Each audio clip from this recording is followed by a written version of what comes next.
Hello everyone, welcome to groups Adda.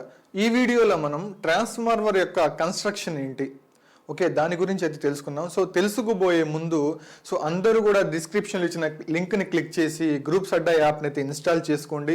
Okay, so మా యాప్లో classes అనేవి ఆల్రెడీ స్టార్ట్ అయిపోయి ఉన్నాయి for AE, JEE, sub engineer and JLM aspirants ఎవరైతే ఉన్నారో సో వాళ్ళందరికీ క్లాసెస్ అయితే స్టార్ట్ అయిపోయి ఉన్నాయి. సో తొందరగా అయితే క్లాసెస్కి అయితే ఎన్రోల్ అవ్వండి. సో ఎందుకు అంటే నోటిఫికేషన్ అనేది త్వరలో రానుంది. సో దానికి సంబంధించి మీ ప్రిపరేషన్ అనేది మీరు ఇప్పుడే స్టార్ట్ చేయాలి కాబట్టి సో మీరు చేయాల్సిన అవసరం ఉంది కాబట్టి క్లాసెస్కి అయితే ఎన్రోల్ అవ్వండి. ఎందుకు అంటే ఇప్పుడు ఈ నోటిఫికేషన్ వచ్చి ఓకే నెక్స్ట్ ఇంకో నోటిఫికేషన్ ఎప్పుడు వస్తుందో కూడా తెలియలేనంత స్థితిలో అయితే ఉంది ఏపీ ఎలక్ట్రిసిటీ గవర్నమెంట్. సో అందుకని వచ్చిన ఛాన్స్ని అయితే మీరు మిస్ చేసుకోవద్దు. ఓకే, క్లాసెస్కి ఎన్రోల్ అయ్యి సబ్జెక్ట్ నేర్చుకొని మీరు మీ మైండ్లో పెట్టుకొని ఉంటే సో మీరు ఎగ్జామ్ కండక్ట్ ఎప్పుడు ఎగ్జామ్ పెట్టినా కూడా మీరైతే క్రాక్ చేయవచ్చు. ఓకే, సో దానికి సంబంధించి ఇన్ఫర్మేషన్ అయితే ఇది. సో ఇప్పుడు మనం టాపిక్లోకి అయితే వెళ్దాం. అలాగే మా గ్రూప్స్ అడ్డా యూట్యూబ్ ఛానల్ అయితే సబ్స్క్రైబ్ చేయండి, లైక్ చేయండి, ఫ్రెండ్స్ అండ్ ఫ్యామిలీకి అయితే షేర్ చేయండి. సో ఇప్పుడు మనం టాపిక్లోకి అయితే వెళ్ళిపోదాం. ఓకే, సో ఫస్ట్ క్వశ్చన్ వచ్చేసి అసలు ట్రాన్స్ఫార్మర్ అంటే ఏంటి? ట్రాన్స్ఫార్మర్ అంటే ఏంటంటే which transfers power or energy from one circuit to another circuit without any change in frequency. Okay, ఏ ప్రిన్సిపల్ యూజ్ చేసుకుని ఇక్కడ Faraday's law of electromagnetic induction. Okay, using electromagnetic induction principle మనం పవర్ని ఒక సర్క్యూట్ నుంచి another సర్క్యూట్కి పంపించడాన్ని అలాగే frequency change కాకుండా పంపించడం ప్రాసెస్సే మనకి ట్రాన్స్ఫార్మర్ అయితే చేస్తుంది. ఓకే, సరే దీని మీనింగ్ ఏంటి? ట్రాన్స్ఫర్ అన్నారు, వన్ సర్క్యూట్ అనదర్ సర్క్యూట్ అన్నారు, మీనింగ్ ఏంటి సార్ అంటే సపోజ్ మనకి సప్లై వస్తుంది అనుకుందాం. సప్లై ఇది సబ్స్టేషన్ అనుకున్నాం. ఓకే, సబ్స్టేషన్ నుంచి మనకి సప్లై వస్తుంది. సో ఇది లోడ్ సెంటర్ అనుకున్నాం. సో ఇక్కడ నుంచి ఒక 500 మీటర్స్లో సపోజ్ ఒక మోటార్ పంప్ ఉంది అనుకున్నాం. ఓకే, మోటార్ పంప్ ఉంది అనుకున్నాం. సో మీరు అజ్యూమ్ చేసుకోండి, ఎక్కడో సబ్స్టేషన్ నుంచి వచ్చిన సప్లై 500 మీటర్లని దాటుకొని రావడం వల్ల సో దూరం పెరిగింది కదా. ఓకే, దూరం పెరగడం వల్ల సో ఇందులో డ్రాప్ ఏమవుద్ది? డ్రాప్ ఫామ్ అవుద్ది. ఎందుకు? లాంగ్ డిస్టెన్స్ కాబట్టి. లాంగ్ డిస్టెన్స్ వల్ల రెసిస్టివ్ డ్రాప్ వచ్చింది కాబట్టి. ఎందుకు? ఆ వైర్ యొక్క నేచర్ ఏంటి? Resistive property. ఆ రెసిస్టివ్ ప్రాపర్టీ వల్ల డ్రాప్ అనేది వస్తుంది. Power dissipation, power loss, heat dissipation అయితే అవ్వద్ది.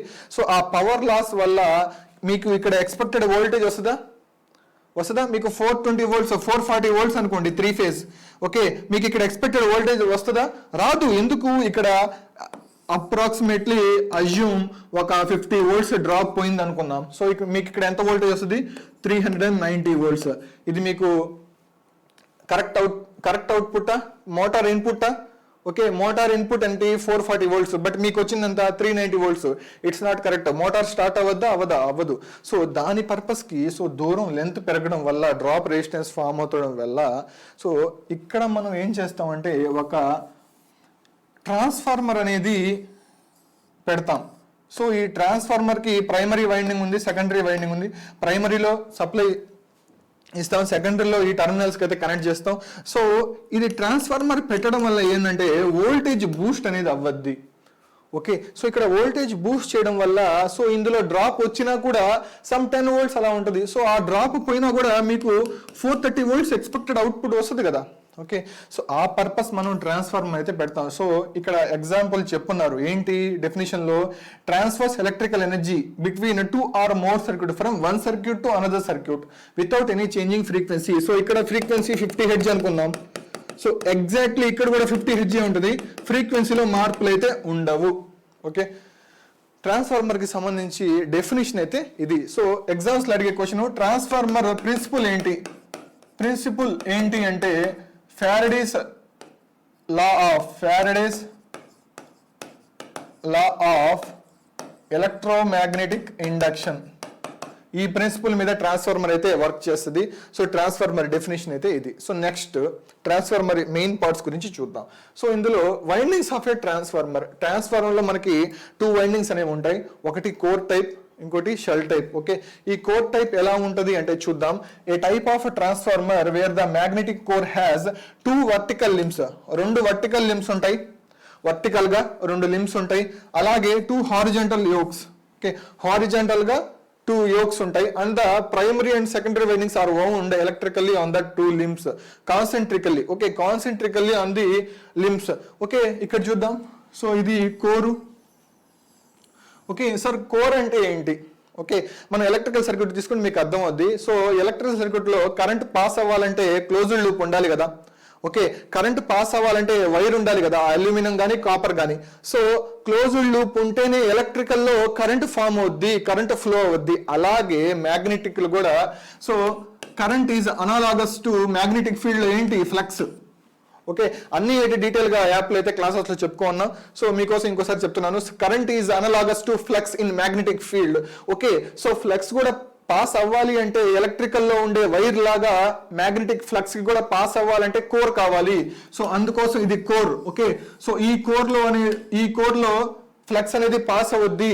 ఈ కోర్ కూడా క్లోజ్డ్ సర్క్యూట్ అయి ఉండాలి, క్లోజ్డ్ లూప్ అయితేనే ఫ్లక్స్ ఫ్లో అవుద్ది. ఎలా అయితే ఎలక్ట్రికల్ లో కరెంట్ ఫ్లో అవుతుందో వైర్ లో క్లోజ్డ్ లూప్ ఉంటే, అలాగే మ్యాగ్నెటిక్ ఫీల్డ్ లో కూడా ఫ్లక్స్ పాస్ అవ్వాలంటే క్లోజ్డ్ లూప్ విత్ కోర్, దీన్ని కోర్ అంటాను. ఓకే, ఈ కోర్ మీద ఏం చేస్తే మనం వైండింగ్ ప్లేస్ చేస్తాం. ఓకే, ఇది వైండింగ్.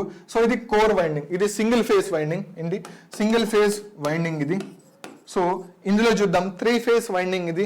సో ఇక్కడ ఇది ప్రైమరీ, సెకండరీ. సో కాన్సెంట్రికల్లీ మనం వైండింగ్ అనేది ఒక్కొక్క లిమ్ మీద ప్లేస్ చేస్తాం. ఓకే, వైండింగ్ అనేది ఒక్కొక్క లిమ్ మీద ప్లేస్ చేస్తాం. ఇది కోర్ టైప్ ట్రాన్స్ఫార్మర్ అని చెప్పి కాల్ చేస్తాం దీన్ని. సో ఇది కాన్సెంట్రికల్లీ వైండింగ్ ఇది. సో బోత్ లిమ్స్ మీద ఇది కోర్ టైప్ వైండింగ్ అంటే. ఓకే, నెక్స్ట్ షెల్ టైప్ అంటే ఏంటి? ఓకే, ఇక్కడ చూద్దాం. A shell type transformer has a core that surrounds the windings. Okay, with both the primary and secondary coils wound అనే central limb. Both primary and secondary రెండు కూడా అయితే central లిమ్ మీదే wound చేసి ఉంటారు. చూడండి, ఇది primary winding, so blue colour, so పైన red colour secondary winding. Okay, so only single limb ఇది. ఓకే, అలాగే ఇది ఫ్లెక్స్ పాత్ కోరు. ఓకే, ఇవి కోరు, ఇది సెంట్రల్ లింబ్ మీదే వైండింగ్ అనేది ప్లేస్ చేసి ఉంటారు. ఇది సింగిల్ ఫేజ్. ఓకే, అలాగే 3 ఫేజ్ లో చూద్దాం. సో ఇది మొత్తం కోరు. ఇందులో ఏం ఫ్లో అవుద్ది? ఫ్లక్స్ ఫ్లో అవుద్ది. ఓకే, ఇందులో ఫ్లక్స్ ఫ్లో అవుద్ది. ఓకే, సో మొత్తం ఇది ఏంటి? మొత్తం కోరు. కరెంట్లో ఎలాగైతే ఎలక్ట్రికల్ ఎలా అయితే కరెంట్ ఫ్లో అవుద్దో అలాగే కోర్ కి ఫ్లక్స్. ఓకే, కోర్ లో ఫ్లక్స్ అనేది ఫ్లో అవుద్ది. సో ఇది primary, secondary winding. So single limb మీద అయితే ప్లేస్ చేస్తున్నారు, జాగ్రత్తగా చూడాలి. So 3 phase. ఓకే, ఇది షెల్ టైప్ కి సంబంధించిన వైండింగ్. నెక్స్ట్ ఇంకొక మెయిన్ పాయింట్ ఏంటంటే ట్రాన్స్ఫార్మర్ ట్యాంక్. ఓకే, అసలు ట్రాన్స్ఫార్మర్ ట్యాంక్ ఎందుకు? ఓకే, అదొక ప్రొటెక్షన్ పర్పస్ కి, దేనికి? వైండింగ్ కి. ఓకే, ఇందులోపల మనం దీని గురించి చూద్దాం. A transformer tank is a sealed enclosure. Sealed అది చేసి ఉంటుంది, అది ఒక enclosure type or container. Okay, that houses the essential components of a power transformer including the core. Okay, core కానీ వైండింగ్స్ కానీ insulation, cooling system, variation, auxiliary devices అన్ని ఇందు లోపలైతే ప్లేస్ చేసి ఉంటారు. ఓకే, ఒక ట్యాంక్, ఆ ట్యాంక్ అనేది ఆ వైండింగ్ కి ప్రొటెక్షన్ లాగా వర్క్ అయితే చేస్తుంది. సో ఈ ట్యాంక్ లో మనం ఫుల్ గా ఆయిల్ అనేది ప్లేస్ చేస్తాం. ఈ ట్యాంక్ నిండా ఆయిల్ అనేది ప్లేస్ చేస్తారు. ఓకే, పారాఫిన్ ఆయిల్ యూజ్ చేస్తారు. ఓకే, సో ఇందులో ప్లేస్ చేసిన తర్వాత ఆ ఆయిల్లో మొత్తం ఏదైతే ఇంతకు ముందు మనం చెప్పుకున్నామో కోర్ ఉంది కదా, ఈ కోరు, ఈ వైండింగ్, ఇదంతా అందులో ప్లేస్ అయితే చేస్తారు. ఓకే, ఆ ట్యాంక్ లో. సో ఆ పర్పస్ కి ట్రాన్స్ఫార్మర్ ట్యాంక్ అనేది యూజ్ చేస్తాం. ఓకే, సో ఇది మొత్తం ట్రాన్స్ఫార్మర్ ట్యాంక్. ఇందులో ఆయిల్ ఫిల్ చేసి ఆ వైండింగ్ ని ప్లేస్ చేసి క్లోజ్ చేస్తాం. సో ఈ పర్పస్ కి ట్రాన్స్ఫార్మర్ ట్యాంక్ అనేది యూజ్ చేస్తారు. Okay, next conservator tank. So conservator అంటే ఏంటి? సో మనం విలేజెస్ లో కానీ రోడ్స్ మీద కానీ వెళ్ళేటప్పుడు మనం చూస్తూనే ఉంటాం, ట్రాన్స్ఫార్మర్ పైన ఒక ట్యాంక్ లాగా ఉంటుంది, స్మాల్ ట్యాంక్ లాగా. సో అసలు ఇది ఎందుకు సార్? దీని అవసరం ఏముంది? ఇవి పెట్టాల్సిన అవసరం ఏముంది? సో ముందు ఇది లేకపోతే ఏమొద్దో చూద్దాం. ఓకే, ఆ తర్వాత పెట్టాల్సిన అవసరం ఏందో చూద్దాం. ఓకే, ఫస్ట్ అసలు ట్రాన్స్ఫార్మర్ ట్యాంక్ అంటే ఏందో ముందుగా చూద్దాం. The conservator is an expansion tank.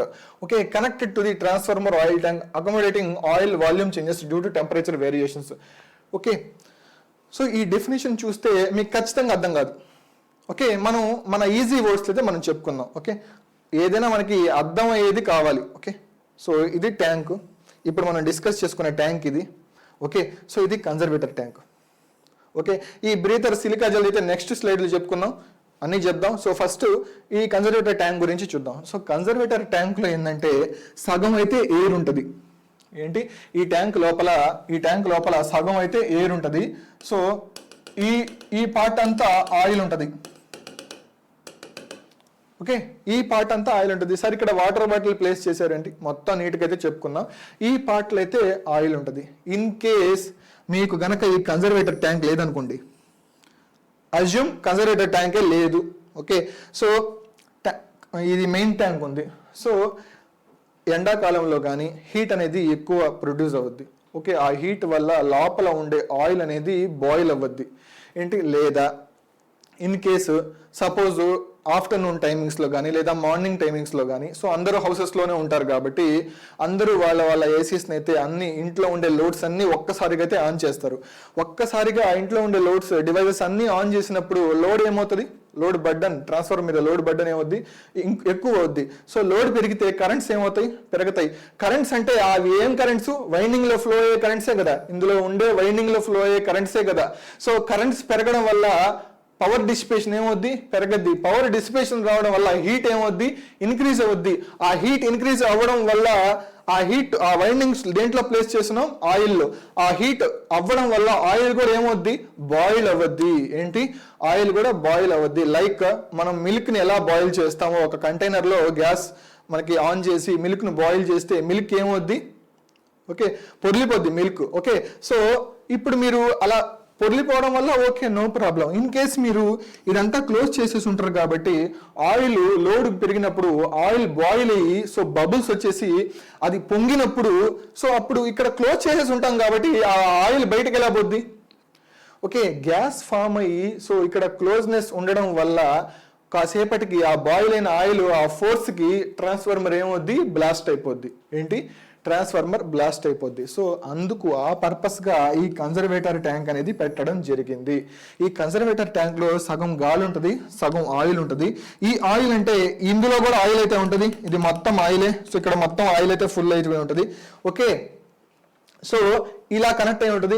ఎప్పుడైతే లోడ్ ఇంక్రీజ్ అయిందో, లోడ్ ఇంక్రీజ్ అయితే కరెంట్ ఇంక్రీజ్ అవుతుంది. కరెంట్ ఇంక్రీజ్ అయితే వైండింగ్స్ లో హీట్ డిసిపేషన్ ఎక్కువ అవుతుంది. హీట్ డిసిపేషన్ ఎక్కువ అయితే boil water oil temperature increase అవుద్ది. ఆయిల్ టెంపరేచర్ ఇంక్రీజ్ అయితే పాలు ఎలా అయితే పొంగుతాయో అలాగే ఇది పైకి రావడం జరుగుద్ది. సో అలా రావడం వల్ల ఇక్కడ గ్యాప్ ఉంది కాబట్టి ఈ గ్యాప్ లో ఆ ఆయిల్ అనేది ఇలా వెళ్ళి సో ఆయిల్ లెవెల్ అనేది పెరగద్ది.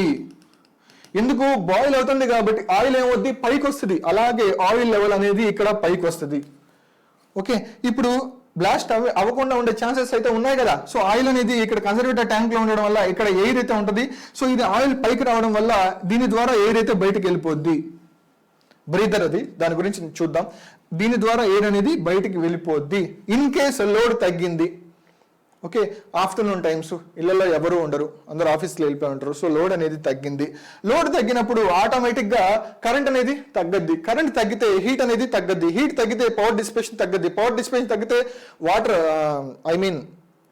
ఆయిల్ యొక్క టెంపరేచర్ ఏమవుద్ది, తగ్గద్ది. ఆయిల్ యొక్క టెంపరేచర్ తగ్గినప్పుడు మనం గ్యాస్ అయితే ఆఫ్ చేసామో అందులో ఉండే మిల్క్ ఎలాగైతే కిందకు వచ్చేస్తాయో సేమ్గా అలాగే టెంపరేచర్ తగ్గగానే సో ఇక్కడ ఫుల్గా పొర్లిపోయి ఉన్న ఆయిల్ ఏమవుద్ది, టెంపరేచర్ తగ్గగానే ఆయిల్ మళ్ళీ దాని పొజిషన్కి వచ్చేస్తుంది.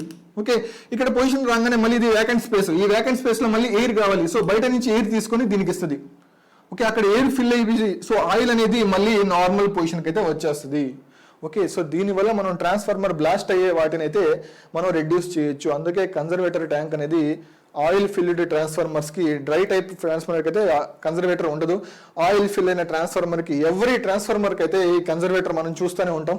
సో ఇలాగే ఈ వాటర్ బాటిల్లో ఇక్కడ ఎయిర్ ఉంది. సో ఈ వాటర్ని మనం వాటర్ కనుక పోస్తే ఆ ఎయిర్ పైకి వచ్చేస్తుంది. ఓకే, మనం వాటర్ కనుక బాటిల్లో నుంచి తీసేస్తే ఎయిర్ అనేది ఇది ఫామ్ అవుద్ది. అలాగే ప్రిన్సిపల్ ఇది కూడా వర్క్ అయితే అవ్వద్ది. ఓకే, సో టెంపరేచర్ వేరియేషన్స్ కానీ లోడ్ చేంజెస్ కానీ పవర్ డిసిపేషన్స్ వల్ల ఆయిల్ బాయిల్ అవ్వడం వల్ల, ఓకే, సో ఆ బాయిల్ అయ్యేదాన్ని కాంట్రాడిక్షన్ అండ్ ఎక్స్ట్రాక్షన్ అంటాడు.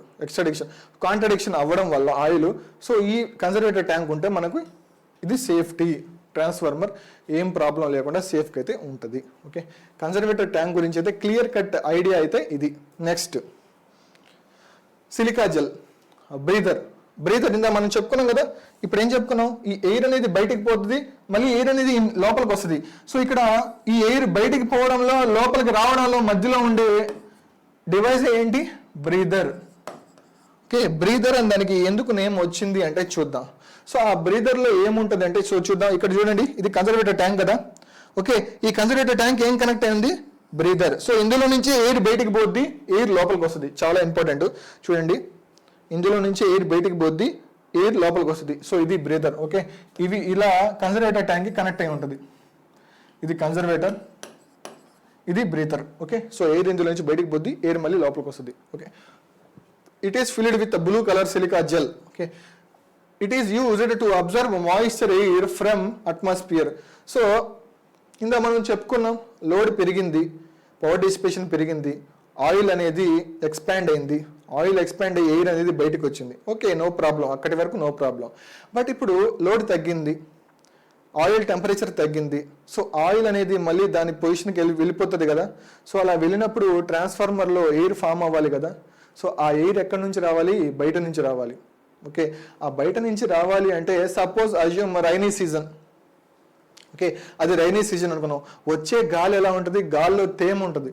ఓకే, ఆ తేమ గనక సిలికా జెల్ లేకపోతే లోపలికి వచ్చి, ఓకే, సో కొన్ని రోజులకి ఆ తేమ గాలి లోపలికి రావడం వల్ల వాటర్ మాలిక్యూల్స్ ఫామ్ అయ్యి ఈ కన్జర్వేటర్ అనేది కరోడ్ అయిపోద్ది. కన్జర్వేటర్ ట్యాంక్ అనేది కరోడ్ అయిపోయి, సో కొన్ని రోజులకి ఆ తేమ అనేది ఆయిల్లో కలవడం వల్ల ఆయిల్ ఇన్సులేషన్ ప్రాపర్టీ తగ్గిపోయి, ఓకే, మొత్తం ఒక కండక్టర్ గా బిహేవ్ చేస్తుంది. ఎందుకు, ఆ తేమ లోపలికి రావడం వల్ల. Water is a good conductor కదా. సో ఆ తేమ లోపలికి రావడం వల్ల ఆ తేమ ఆయిల్లో కలిపి ఆయిల్ ఇన్సులేషన్ ప్రాపర్టీ అనేది డ్యామేజ్ అవ్వద్ది. అలా అయినప్పుడు సో ఆయిల్ కూడా కండక్టర్ గా బిహేవ్ చేస్తుంది. ఓకే, ఆ పర్పస్కి ఈ సిలికా జెల్ ఏం చేస్తుంది అంటే వచ్చే గాలిని ఈ సిలికా జెల్ అబ్జర్వ్ చేసుకుంటుంది. అందులో ఆ గాలిలో ఉండే మాయిశ్చర్ ఉంది కదా, తేమ, ఆ తేమని ఈ సిలికా జెల్ అయితే అబ్జర్వ్ చేసుకుంటుంది. ఓన్లీ డ్రై ఎయిర్ని అయితే కన్జర్వేటర్కి ఇస్తుంది. చాలా ఇంపార్టెంట్, ఆ తేమని అబ్జర్వ్ చేసుకుని డ్రై ఎయిర్ని కన్జర్వేటర్కి ఇస్తుంది. సో ఇప్పుడు ఈ సిలికా జెల్ వల్ల మనకి అబ్జర్వ్ చేసుకోవడం వల్ల మన కన్జర్వేటర్కి నో ప్రాబ్లం. ఓకే, సో ఇక్కడ న్యూగా సిలికా జెల్ అయితే బ్లూ కలర్లో ఉంటుంది. ఓకే, నెక్స్ట్ ఇక్కడ పేల్ పింక్లోకి అయితే మారుద్ది. ఓకే, ఎందుకు, ఏజింగ్ ఎక్కువ రోజులు అయిపోయి మాయిశ్చర్ని అబ్జర్వ్ చేసుకొని ఈ సిలికా జెల్ యొక్క కలర్ అనేది చేంజ్ అయిపోద్ది. ఓకే, ఇలా ఉన్నప్పుడు మనం సిలికా జెల్ని అయితే మార్చాలి. ఇన్ కేస్ మనం మారకపోతే ఇది ఏజింగ్ అయిపోవడం వల్ల ఆ తేమని సరిగా పీల్చుకోదు, ఆ తేమ అనేది లోపలికి వెళ్ళిపోద్ది. సో ఖచ్చితంగా సిలికా జెల్ని మళ్ళీ మార్చాలి. ఓకే, కన్జర్వేటర్ ట్యాంక్కి సంబంధించి ఇది ఇక్కడ చూద్దాం. ఇది ఇంపార్టెంట్ పాయింట్. సో క్వశ్చన్స్లో అయితే అడుగుతారు, సో అందుకే ఈ పాయింట్ తీసుకోవడం జరిగింది. సో ఎప్పుడు బ్రీత్ ఇన్ బ్రీత్ అవుట్ చేస్తుంది. మనం ఏమనుకున్నాం, లోడ్ కనుక పెరిగితే ఆయిల్ బాయిల్ అవుద్ది, బాయిల్ అయితే ఎక్స్పాండ్ అవుద్ది, ఎక్స్పాండ్ అయినప్పుడు ఆయిల్ పెరిగినప్పుడు ఆ లోపల ఉండే ఎయిర్ బయటికి పోవాలి. ఓకే, బయటికి పోవాలి అంటే బ్రీత్ అవుట్. ఏంటి, బ్రీత్ అవుట్ అంటే లోడ్ పెరిగితే బ్రీత్ అవుట్. బ్రీత్ అవుట్ ఎప్పుడు, లోడ్ ఇంక్రీజెస్, లోడ్ తగ్గింది, పవర్ డిసిపేషన్ తగ్గింది, హీట్ తగ్గింది, బాయిలింగ్ పార్ట్ అది ఆయిల్ తగ్గింది. ఓకే, సో ఆయిల్ మళ్ళీ దాని పొజిషన్లోకి అయితే వెళ్ళిపోతుంది. ఓకే, అలా వెళ్ళిపోయినప్పుడు మళ్ళీ ఎయిర్ రావాలి. ఎప్పుడు, లోడ్ తగ్గినప్పుడు. లోడ్ తగ్గినప్పుడు లోపలికి ఎయిర్ రావాలి కాబట్టి సో బ్రీత్ ఇన్ అయినప్పుడు లోడ్ డిక్రీజెస్, బ్రీత్ అవుట్ అయినప్పుడు లోడ్ ఇంక్రీజెస్. సో క్వశ్చన్స్ అనేది ఇందులో నుంచి చాలా ఇంపార్టెంట్. గ్యారెంటీ ఈసారి ఖచ్చితంగా దీని మీద క్వశ్చన్స్ రావచ్చు. ట్రాన్స్ఫార్మర్ బ్రీత్ ఇన్ అయినప్పుడు లోడ్ తగ్గిందని అర్థం, బ్రీత్ అవుట్ అయినప్పుడు లోడ్ ఇంక్రీజ్ అని అర్థం. ఓకే, సో దీనికి సంబంధించి బ్రీతర్కి సంబంధించిన ఇన్ఫర్మేషన్ అయితే ఇది. Next radiator pipes. సో ఇది కూడా ఒక కూలింగ్ టెక్నిక్. ఓకే, సో ఎలా అయితే లోడ్ ఇంక్రీజ్ అయ్యడం వల్ల ఈ ఆయిల్ అనేది టెంపరేచర్ ఎక్కువ అవుతుందో, సో ఇదొక మెయిన్ టెక్నిక్, ఇదొక బెస్ట్ టెక్నిక్. ఏంది, ఆయిల్ టెంపరేచర్ని తగ్గించడానికి కూలింగ్ పర్పస్కి, ట్రాన్స్ఫార్మర్ కూలింగ్ పర్పస్కి ఇదొక మెయిన్ ఒక గుడ్ టెక్నిక్. ఏంటి, సో న్యాచురల్ టెక్నిక్ ఇది. ఓకే, ఎలా చూద్దాం. So radiator pipes are used to circulate oil in and out, so heat can be easily dissipated. So మనం ట్రాన్స్ఫార్మర్స్కి ఇలా ఉంటుంది, ఎవ్రీ ఆస్పిరెంట్ ఖచ్చితంగా దీన్ని చూసుంటారు. సో వెళ్ళేటప్పుడు కానీ జర్నీలో కానీ మనకు ఖచ్చితంగా మనం చూసుంటాం. సో ఇలా అయితే రావడం జరిగింది. సో ఇలా వీటిని మనం రేడియేటర్ పైప్స్ అంటాం. ఓకే, రేడియేటర్ పైప్స్ అంటాం. సో ఈ ట్రాన్స్ఫార్మర్లో గనక ఆయిల్ హీట్ అనేది ఎక్కువ అయితే, టెంపరేచర్స్ కనుక ఎక్కువ అయితే, సో ఈ ఆయిల్ అనేది ఈ పైప్స్ ద్వారా ఇలా ఫ్లో అవుతుంది. ఓకే, ఈ ఆయిల్ అనేది ఈ పైప్స్ ద్వారా ఇలా ఫ్లో అవుద్ది. చాలా ఇంపార్టెంట్.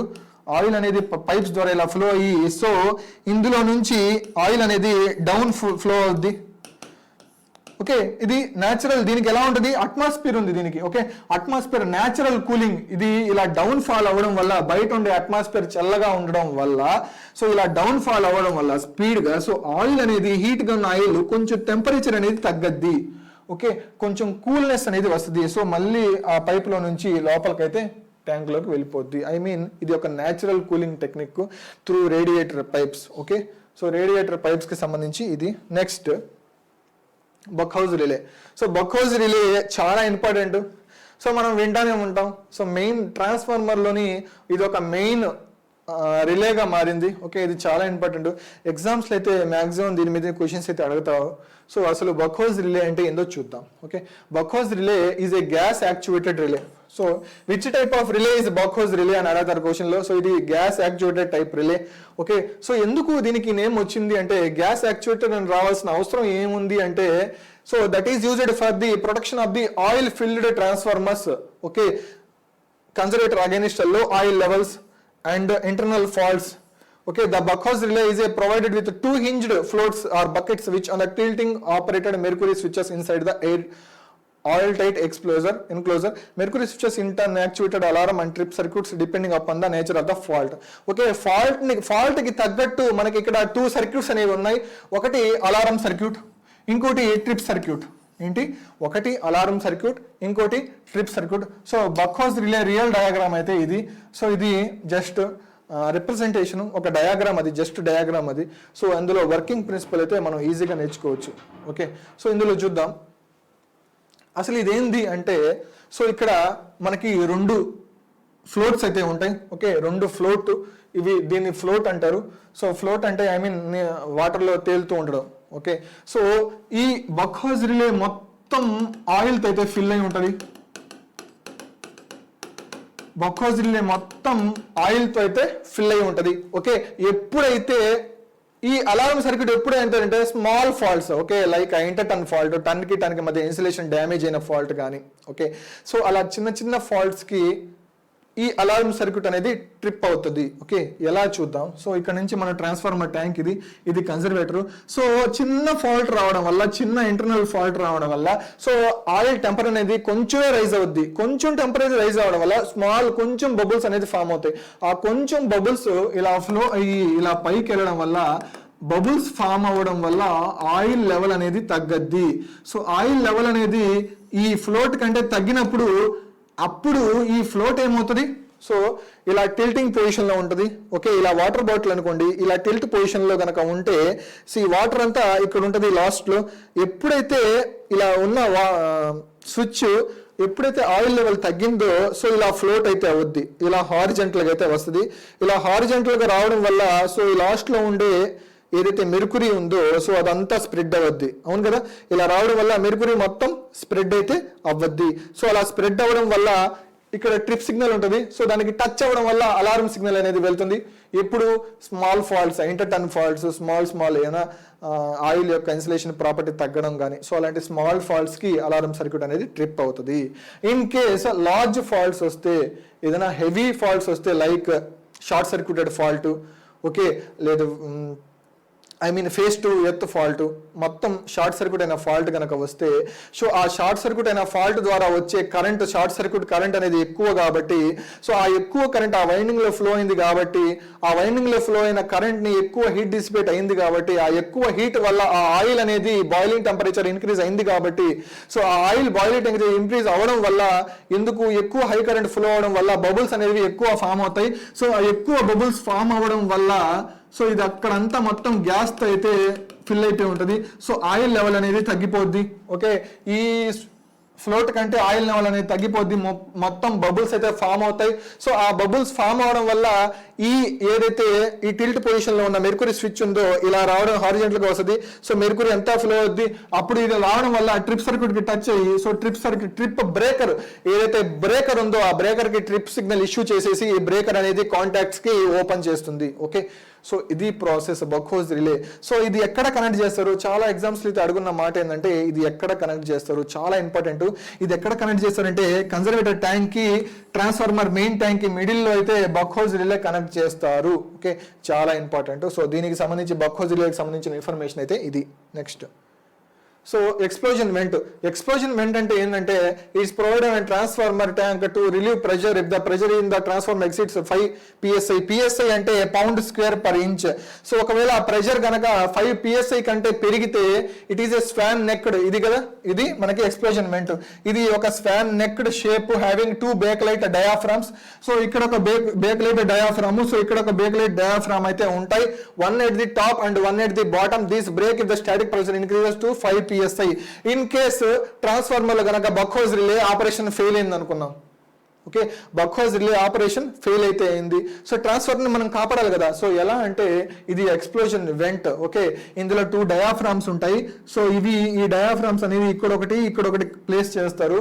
ఎప్పుడైతే బక్ హోజ్ రిలే ఫెయిల్ అవుతుందో వెంటనే ఆ టెంపరేచర్ అనేది ప్రెషర్ అనేది 5 PSI అంటే పౌండ్ స్క్వేర్ పర్ ఇంచ్ 5 కంటే ఎక్కువ అవుతుందో, సో ఇక్కడ ఇది లేకపోతే ట్రాన్స్ఫార్మర్ అనేది బ్లాస్ట్ అయిపోద్ది. సో అందుకోసం ఈ డయాఫ్రామ్ అనేది లైక్ మనకి ఎలా అంటే లైట్నింగ్ అరెస్టర్ ఎలా వర్క్ అవుద్ది. సో ఇది వస్తే సో ఆ గ్యాప్లో ఆర్క్ ఫామ్ అయ్యి ఎలా అయితే వస్తుందో అలాగే ఈ ఎక్స్ప్లోజన్ డయాఫ్రామ్స్ అనేవి బ్రేక్ అయిపోతాయి. ఏంటి, ఆ ప్రెషర్కి బ్రేక్ అయిపోయి సో మొత్తం ఆయిల్ అనేది ఇందులో నుంచి అయితే బయటకు వచ్చేస్తుంది.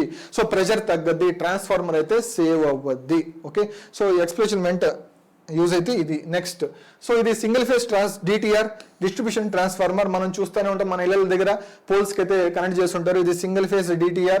ఇది 3 ఫేజ్ DTR అంటే డిస్ట్రిబ్యూషన్ ట్రాన్స్ఫార్మర్. సో ఇది 3 ఫేజ్ PTR అంటే పవర్ ట్రాన్స్ఫార్మర్.